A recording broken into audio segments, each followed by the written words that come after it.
Okay, welcome, Evgeniy, to the Cybersecurity podcast. Very happy to have you. And for those who don't know Evgeniy, his latest accomplishment among many is this book, Architecting Success. You can see I've got, well, you can't see because of my green screen, but I have sticky notes. I took some notes. There's a lot of people who could probably take some notes, and I'm going to highly recommend this book for anyone who's in sales. Evgeniy, I met you in like 2013 or 2014 at a McAfee training in Markham, Yes, long and time ago. your name's come up a couple of times since then. Now you've got your ski and snowboard conference, you've got your mountain bike conference, you've got two podcasts, I believe, and you're also a photographer. So a man of many talents. With that introduction, I guess I'll let you fill in any blanks I might have. And I just really want to give you a warm welcome to the Mhm. podcast. So first of all, very, very happy to be here today. Thank you for inviting me. Indeed, I do quite a lot. Still, my main work is consulting in cybersecurity. I spent more than 15 years working for one of the major bars and MSSPs, used to call Horjoy Group, now called Cyberis. I picked up quite a lot to do hands-on work, management, leadership, technical pre-sales in general, connecting with people. A lot of inspiration for the book came from me working there. And for the last 2 years, I have my own consulting company. I mainly consult to consulting people, so to VARs Nice. and MSSPs and vendors.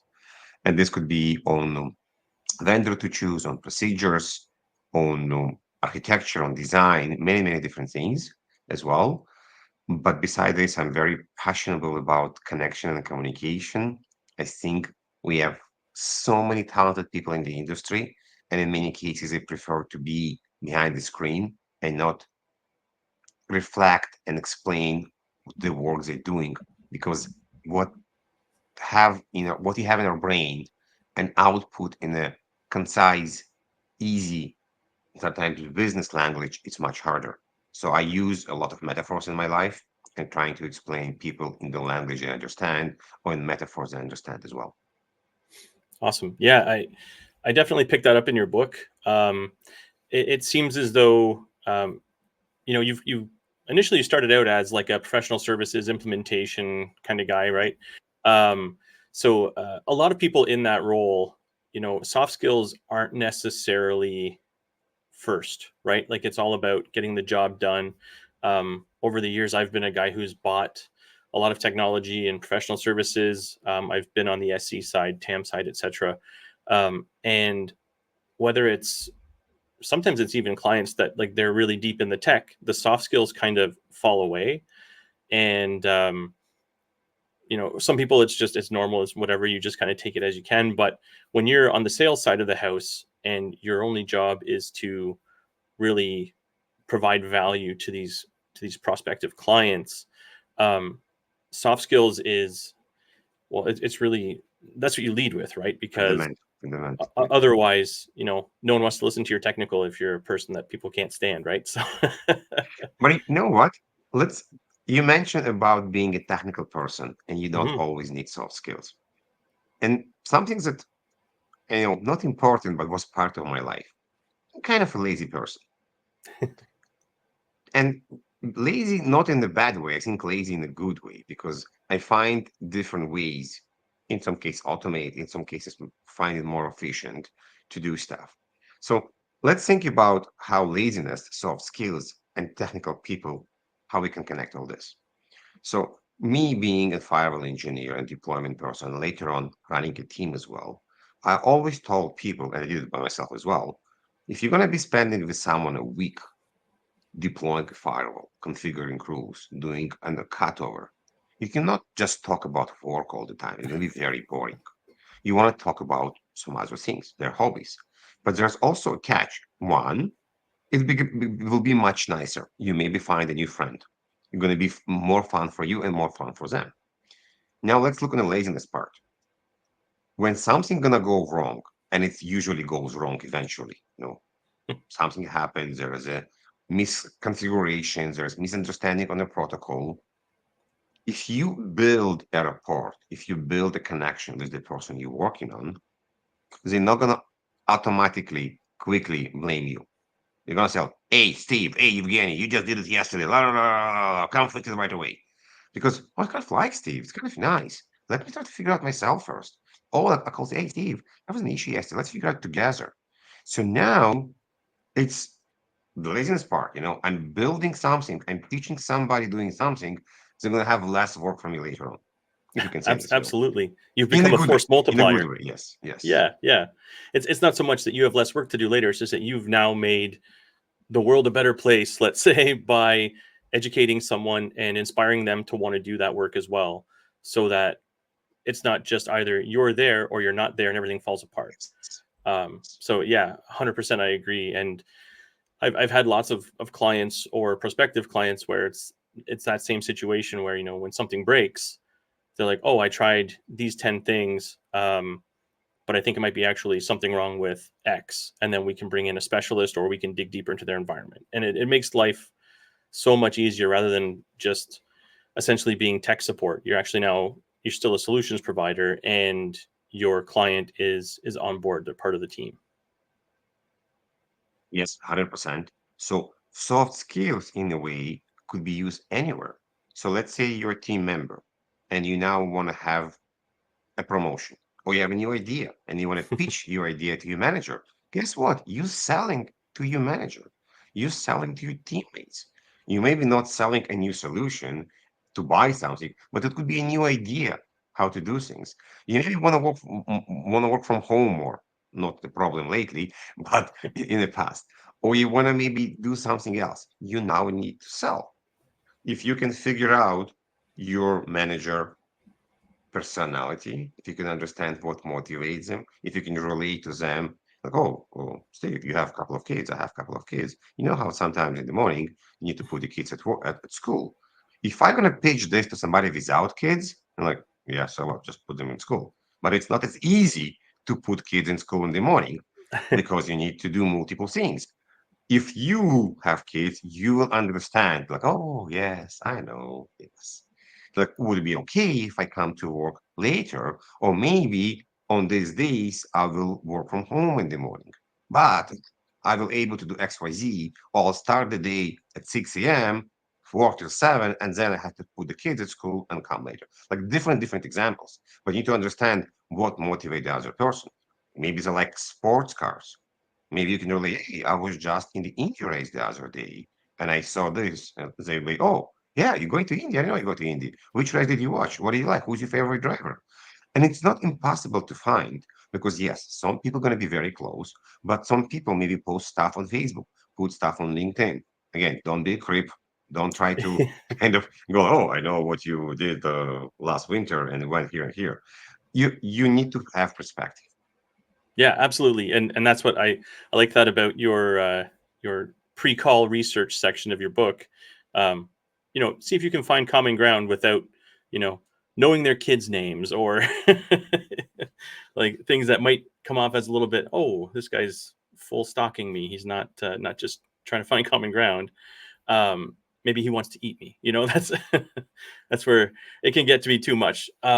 So like I really enjoyed that, in a lot of the topics you cover, um, you make sure you put guardrails around it, so it's not just do this at all costs. Make sure that you're 100% in on information gathering. No, it's just what can you do to make it easier to slide into conversation, without having to just dive right into, hey, what's your problem? How can I help you? It's more like, who are you? I'd like you to get to know me a little bit, understand who I am as a person, and then we can work on the solution. You Um, so I guess you said that a lot of your work inspired you to write this book. Um, what was one of the most challenging things about writing the book, and I guess in general about pursuing the path of, um, pushing soft skills?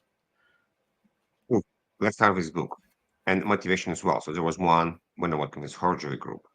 Two is the change we had in COVID when we lost the physical communication and now we have majority of the meetings online. So we lose this visibility. You only see part of me. You don't know what I'm doing if I'm leaning left and right. You don't know if I'm looking on the screen, you know, see part of my face, but have the cameras there. So it's a different part of this. But writing the book is a lot of self-esteem and a lot of self-preservation. That how do you continue writing when it's not going anywhere, when you're out of ideas, when you don't know if it's what you're writing even makes sense, or you wrote something, send it to someone, and they're like, nah, doesn't click to me. So this is the part that like, okay, I have to do this, I have to move forward, and you basically need to get to the point when you're just basically writing. You're Right. writing, and then you can reduce, you can remove, you can figure out, you can go and take inspiration from friends, from videos, from even from ChatGPT. Because in some cases you will write a part and you're like, this makes sense, but I feel I'm missing something. I'm like, Right. okay, if I have this idea, you can put it in ChatGPT and say, okay, what else am potentially missing? Like, oh, I forgot to cover this part. Make total sense, and and you're going to writing this part. Yeah. Or you in a way you need to have a mentor in my mind. I'm not so self-disciplined. I had an editor that's really helped me, and I'll write a part and explain to him my ideas, almost like pitch him every chapter, and Okay. he will then help me to make it better because he's an editor and he's a writer as well. I'm not a professional writer because the way we speak and the way we write, it's still different. Hmm. And even so you're writing, you're probably not going to capture everybody tendons right away. You have the Right. preface, you have the introduction. Okay, when you get to the meat of the story, and every chapter is a bit different as well. So while they're quite small, and the idea that the book will be small, you still cannot really summarize a book in one paragraph because every part of the book is very, very different. So this was hard. I'm not gonna lie, it was hard, and I, in some cases, refused work because I knew I just could not split and multitask so much that I'll Right. have passion and dedication to sit down and write. And then for yourself, everybody's different. You need to find what's the best way for you to write. Is this morning? Is this when? Like I learned that for me, it's night. If everybody sleeps, there's no emails, nobody gonna call me. Whatever I have, I can just sit down and write. Maybe have some snacks, then I can sit down and have a couple of productive hours. So I used it like Friday evenings, for example, will be Right. like Right. quite productive for me. But then also at the same time, I'll put goals. I'll not just do a free flow, like, okay, I want to finish a chapter a week, for example, or a chapter in 2 weeks. Hmm. And what I'll also realize, and in many cases, I'll start writing a chapter and I will have an idea and I want to move to chapter number 11 when I'm writing chapter 3. Right. So I learn, okay, you know what? It's fine. Just go and write chapter 11. If this is how your mind works, just follow your mind. That's whatever works for you. But when you wrote chapter 11, come back to chapter 3. Try not to jump too much all over the place. At least come back to some kind of order. But if you have an idea, then I also realize I have ideas when I'm writing, when I'm driving, sorry.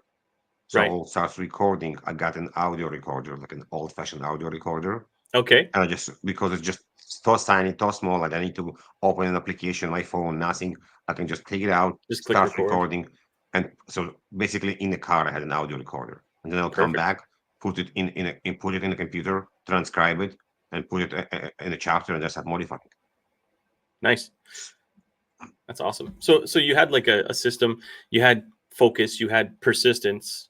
Um, how does that relate to our industry outside of writing the book? Like when you're working with clients who are, you know, resellers or architects or consultants, do you use kind of that same philosophy? Like is that kind of the coaching you provide as well of as like let's focus on the problem. I focus on the philosophy and the problem, but I also focus quite a lot on it's not about you. It's about the customer.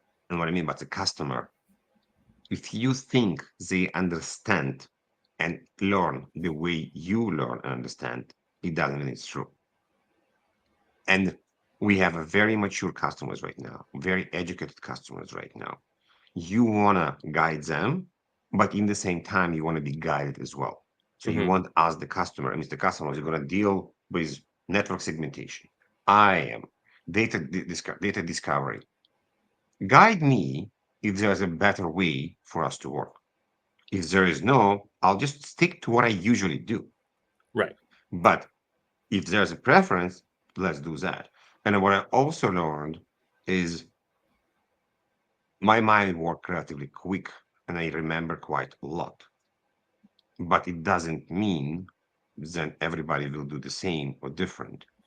So Right. what I learned is to avoid expectations, to avoid false expectations, to avoid conflict when we done work. Like, can we summarize what we have? Or we're going to be okay if I send you a summary to what we agree on. This way, we just spoke about it, and now we're writing about it, so you can also visual and see it. And Hmm. now I know that I remember it correctly for sure, and they have a way to. Oh no! Again, you missed this part. Oh, no, this is what I meant. I was just thinking about it, but not exactly what I wanted to do. Right. Because sometimes the customer will say something, but it's going to be almost like a brainstorm, or they Yeah. change their mind later on. So you learned like a mini habits of what's working for customer, what's not working for customer, and in one way, the customer really looking for you for the leadership. Right. So they want you to guide. But in the same time, they want to make sure they're the ones making the decision.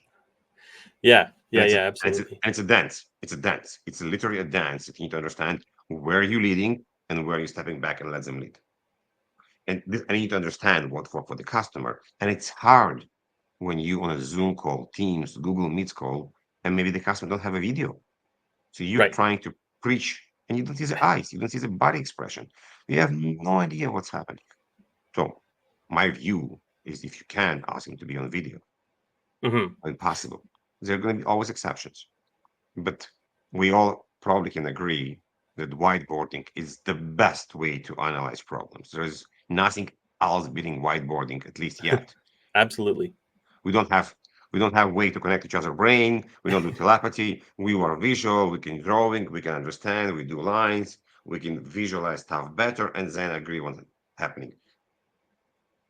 Again, I'm an architect. Architect mean we're doing drawings. We mean Yeah. we're doing traffic flows. We're doing designs, high level, medium level, low level. My mind works very similar. Yeah. Absolutely. And that's so. Um, I agree 100% with that. Like I have three whiteboards in my office and like one upstairs for in case I'm upstairs and I get inspired. Um, as someone who worked for a VAR for a long time, did you ever deal with like vendor reps where um, you're trying to figure out a problem and they kind of focus on timeline and budget and meanwhile you're not really sure what it is that the customer wants, but it's just more like, oh, you probably want this product, so you know and how do you handle that kind of thing? But I not just deal with them. In some cases, inherited what they sold these people. Like, hey, go fix Yes. this. This is like divorce. And in many cases, they sold the deal, got the money, and left after a few months. And then the customer, hey, we just got this hundreds different boxes. What do we do with them? Like, hey, let's figure out what to do with them. I think it's coaching, not a thing. It's coaching. So as a VAR, you why the VAR, why the we value added reseller. Hmm. The we in the beginning is sometimes very, very hidden we for many VARs as well. Right. So if you're working for a VAR, you're working for MSSP, you want to be the trusted advisor. We use this term quite a lot. As part of trusted advisor, you want to ideally tell the customer what they need to have and not what the salesperson on the vendor side wants them to sell and how Hmm. it's going to work for them. So what I did a lot, and I'm still doing that, is education of the vendor. So before we jump on a call, the guys, let's just do a pre-call and I'll tell you what I know.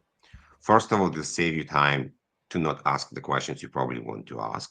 Second, I'll explain where not to go and what not to do. Please don't tell this vendor is blah. Please don't try to tell them this way, Z. This is what they have. This is their major pain point. And after the call, first of all, let's agree what is the best outcome of the call with the vendor. Okay, we're going on this call. What is the best outcome of this call? Is this the next call? Is this the POC? Is this something else? Whatever is the best outcome you want of this call. Every call is a bit different. But after the call, if you see on calls or several things that you see that the vendor is not really understanding and just running their own agenda, then you have a chat with the vendor. And then you're talking to your salesperson or you escort the guys, it's not gonna work, it's not gonna fly. You're Hmm. not hitting the right accords in music, in the right notes. You can lose the deal, or you can just not gonna have this customer as a long-term customer. Right. Yeah, because as someone who has bought stuff in the past, oftentimes it's just it shows up, and then unless you pay that 3,000 a day for the professional services, they just maybe you can call support and maybe support will help you. So the whole value added reseller piece, the value comes Should from should come, yeah. yeah, yeah. Should come. It should come from having a technical resource or even the like in the pre-sales part to guide that process so that it's not simply, oh, you're going to buy, great, here's the box, we're out. um, and I know you talk in your book about like success criteria and business cases. um, and as a former SE, I've seen places where someone talks about, okay, maybe we'll do a proof of concept, and then you get started and there's no business case, so you're not even sure if there could be a sale because the business itself hasn't agreed that this is what they need. Absolutely right. Qualification. And this is interesting part of soft skills. So let's explore this part. Because for the salesperson, tell, let's move to POC, it's easier than asking the customer, Mr. Customer, I want to understand and make sure, is this a problem you want to solve this year? Is there a budget you have for this project? Would you buy this solution if we hit all the points in the POC? Why soft skills? Because it's vulnerability. As part of soft skills, in my view, you need to learn how to be more vulnerable. You're going to ask questions that outside of your comfort zone that you're potentially going to get no or maybe slap on your hands. So the good salesperson, first of all, know how to close business because this is one of the main valuable part of the salespeople, not just to find the business, but also close the business. But the second one is actually don't let the pre-sales cycle run too long and know Hmm. how to qualify. And part of qualify is asking questions. Do we, why are we doing the POC? What's the problem we're solving right now? If there is a budget, would you buy right now if you have XYZ? Where you can make potentially say no, no, no. So it's vulnerability. And this vulnerability is that people don't want to open up. And they say, yeah, I'm running 8 POCs right now. But in the end of the deal, the sales manager cares, but don't really cares. They cares about closed deals, and you're Right. gonna meet your number. Yeah, yeah, and it like running a POC impacts resources on the vendor side as well. So if running a POC just for a POC sake without any clear objective of, hey, this is what we need to do to get a sale, um, that can cause a lot of issues. and and yeah, like that soft skill piece where if you come in and you just say you're looking for X number of solution or X solution, when do you want to start a POC? And without that qualification, without that ability, as you said, to be vulnerable and just you know accept a no if it comes in, um, I've personally seen it lead to a lot of strife between departments at the vendor as well as client vendor relationship. So fully agree with you there. Um, Now, what would you say? Um, and I want to kind of put this in a context with your book as well. What what's the biggest gap in soft skills? Would you say that you see in the let's contain it to like pre-sales? Who think beside the curiosity part? In general, this is, I think, the biggest definition of soft skills. You need to be curious enough. But in my vision is to actually understand the customer, understand what the customer want. People many times assume that the customer wants to see the PowerPoint, the customer wants to see the demo, and not asking the customer what they want. So this guidance of the customer and be guided from the customer, this is one of the biggest challenges I see right now. People think, but I spent so much time building this demo. Of course, I want you to see me. But if you see my demo, you're going to be blown away. Maybe I do want to see your demo. Maybe I don't want to see your demo. Depend on who I'm talking to. Maybe I want to understand the flow. Maybe I want to understand the ROI. Maybe I want to understand who you are replacing to. Maybe I understand, do I need to remove, replacing, augment? So it depends on who you're landing, because you may land on a very techy person, manager, VP, or somebody with a business vision. They don't really understand or cares about how many red or blue circles you have in your UI. Right. Okay, what is the biggest problem you're solving for my company? Oh, so you say you in IAM space and you potentially remove my risk of XYZ.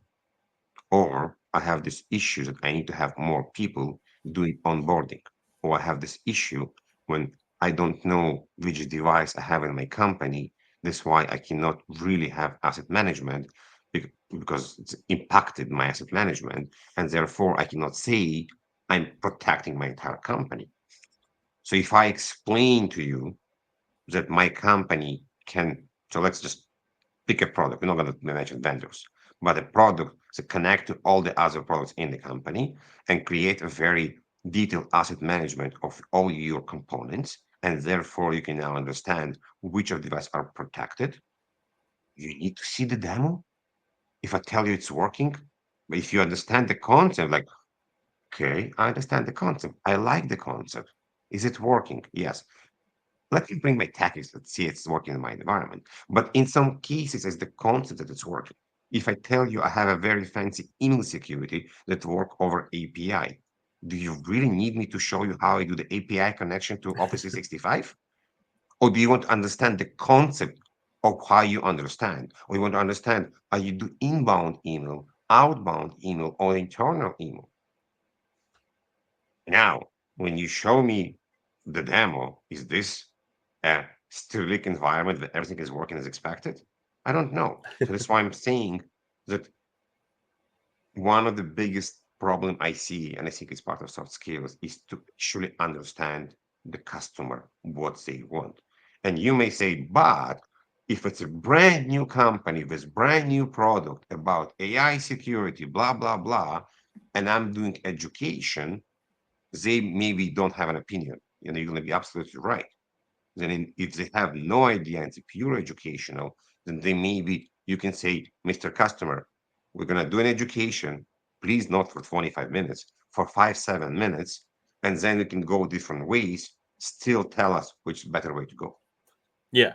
Absolutely. And one of the things as you were speaking, one of the things that came to mind for me is like, so I'm in Ottawa, you're in Toronto, right? Yep. I'm not sure what it's like there now, but I know that throughout COVID, basically nobody was meeting up, right?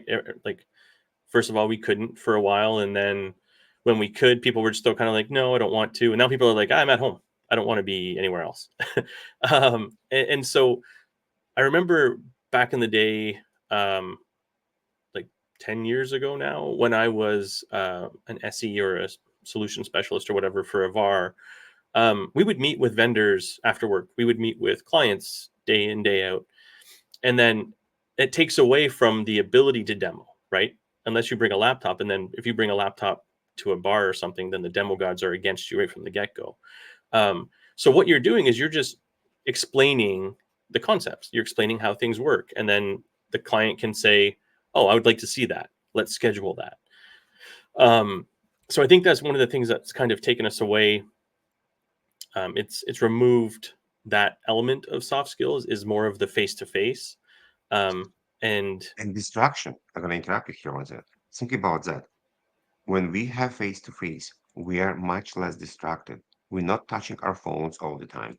We may touch a phone to check what's happening, but if you're having lunch with someone, they're not going to be sitting on the phone the entire time.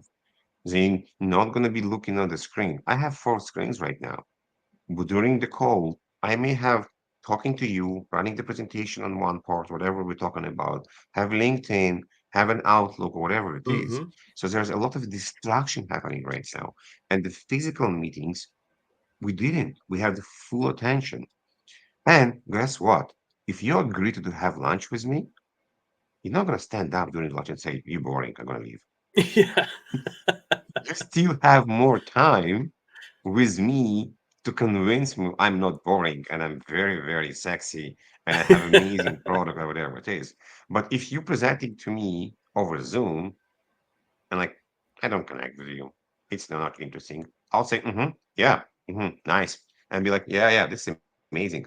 Oh, yeah, great. And I'm going to be just doing my own stuff. Yeah, absolutely. And that's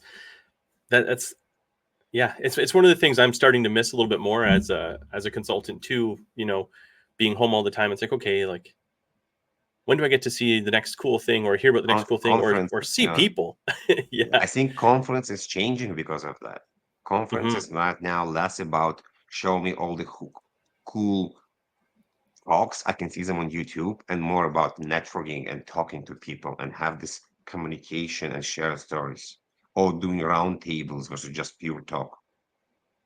Absolutely. And that's one of like I've this year I don't think I've been to one conference this year and it was local here in Ottawa and I don't remember any of the vendors who were there. I just remember like seeing people I hadn't seen in such a long time and connecting with new people um and that's like it's fall's coming up, so there's GoSec Montreal, there's B-sides, there's Sector, there's You coming you to know GoSec? I think so. I'll I see you haven't bought there. my ticket yet, but I'm planning on it. It's only like an hour away, so Nice. you're going. Yeah, I'm going, sorry. I'm going to present Awesome. about the book and I'm going to have a book signing event. Going Nice. small one. Sweet. I'll bring my book then. Yeah, so that's like I guess that kind of puts the nail on the coffin of the whole face to face thing and conferences. Yeah, being the new meetings, right? Like the new get together rather than the show and tell. Um, yeah, I just to look at your book again. There was something that really kind of your book covers a lot of soft skill stuff, and then once you hit the end, it actually is like a I don't want to say like self help, but like it helps with like avoiding burnout and stuff, which I was like, oh, that's cool. And I was reading through it. I'm like, wow, I've been through a lot of this stuff already, like the breathing and the movements and stuff. So I really like that kind of stuff. But so the value of personalized engagement. That's right. We talked about that, and not to just read by the book here, but I think one of the things in soft skills that we really miss, just my reference from your book here, is touch points. Um, because touch points used to be, oh, I'll come in. Like I remember Palo Alto Networks, their SE would come in for touch points and we would talk through problems. When I was an SE or when I was a TAM, it was either the customer wasn't local, so I couldn't do a touch point every week physically, so we'd have to do them through Zoom, or it was COVID, so everyone was at home. And I found the touch points we didn't necessarily zero in on problems because sometimes the client was, oh, I'm working on two other things and we don't really have time for this and that kind of stuff. So um are you now seeing more um I guess more fluid touch points, or is that something that you work with your clients on, how to establish like a proper schedule, physical, virtual, etc.? Think we have a bit more focus right now in the industry on the customer success. It started several years ago and it Hmm. used to be like support and TAMs, but I think now it's a bit more mature. Customers want customer success, or vendors understand that you not just come in after 3 years and say, oh, renewal is coming, pay the money. They need to have touch points. Certain companies, I'm hearing they actually attaching a revenue number to make your number as part of customer success. Oh So you'll wow. get 75% of your selling, but then if the customer is not happy, then you may have impacted your bonus, for example. So definitely more focus on customer success. CSM, so there we call them right now. Everybody's called a bit differently, and have several separate teams, or in some cases the SE is doing the work or the salespeople doing the work to understand where it is. But definitely vendors don't want churn. Vendors don't want surprises in the end of the year or 2 years. Vendors also understand that for them to make money and sell more features, they need to first maximize all the features the customer is using right now. And the only way to do this is to have somebody on a customer. Hey, how are you doing? Did you enable this chat box? Do you are using this new feature right now? Did you connect this to sync, to a cloud, whatever the type of the solution you're using right now? Yeah, and that's fantastic because the one thing we do know is every 2 weeks a new competitor pops up, right? Yes. So if you're not on top of things, then the new competitor, oh, some eye candy. Let's just turn our head a little bit. Um, so that's definitely one of the key components nowadays in the sales cycle. Um, so I think I have kind of exhausted my question list for now. Um, are there any notes that you have that you want to, or any advice you want to give to the viewers out there? Yes. Definitely want to be curious. Two, practice soft skills everywhere you can. This could be when you're buying groceries, when you're standing in line, talk to someone, make somebody smile, ask them a question, make it part of your life. In the end of the book, there's something called SSDP, Software Skills Development Plan. So use this to become a better soft skills professional. Every chapter is like a building block. I am right now working on adaptable SSDP on the website where you can come do a quiz and Nice. then it will create a software development plan for you and not just a general one in the book because everybody's different. So this is one part. Three, if you want to reach out on LinkedIn or you want to present to your team, I'm happy to do it. Cool. One note on a soft skill that I think it's gotten a lot more rare lately is holding a door for somebody. Have you ever noticed Right? that when you hold the door for someone, like you always get like a really positive reaction? Yes. Like a Um, surprise. Almost. yeah, yeah. Like I helped someone. I opened a door for someone because the handicap button wasn't working, and they had a stroller, and she was just like blown away. I'm like, well, I was standing right here. I just pulled the door open for you. You absolutely right. Something very simple. Spend another second and you're gonna change somebody day to feel better. Exactly. So I think with that, we'll sign off. So again, Architecting Success by Evgeniy Kharam. In Amazon, And Evgeny, it was great to have you here. And if you want to shout out some promotion for what's upcoming, I know that it's another 6 months or so till your conference comes back around. we're doing the winter conference in February, but I'm gonna be presenting quite a lot about the book. And you're definitely welcome to the winter conference, and we'll see what's come next. Awesome. All right, Evgeny, thanks very much, and hopefully we'll be seeing you in the near future. Thank you very much. And just a small part, I'm probably going to be around Sector in October in Toronto, doing Okay, I something will be about as the book well. as well. Awesome. So we'll figure out. I'm figure out how to do like a small book signing event around Sector as well. Perfect. All right. Awesome. Thanks very much. Thank you.